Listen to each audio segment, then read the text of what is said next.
Live from the world's capital markets, here are the latest financial headlines brought to you by News Factory. Hello and welcome to Friday's Daily Financial Report.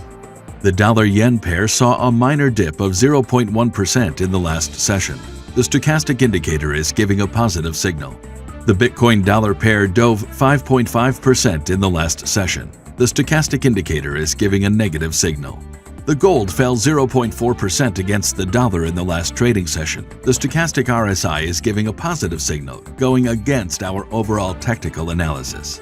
The oil-dollar pair plummeted 1.7% in the last session. The RSI is giving a positive signal. And now let's hear what our chief analyst picked up for us today.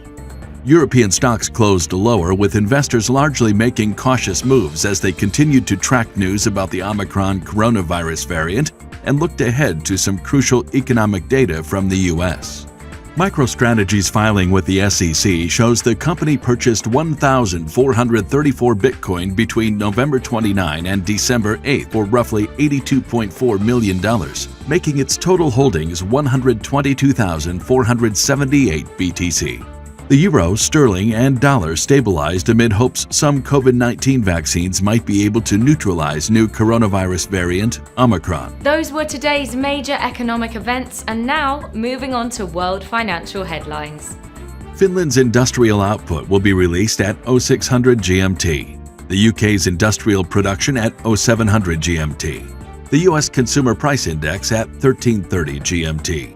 The UK's gross domestic product will be released at 0700 GMT.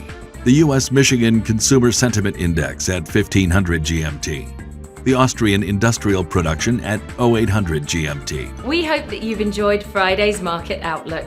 On behalf of all of us here, we wish you a productive trading day.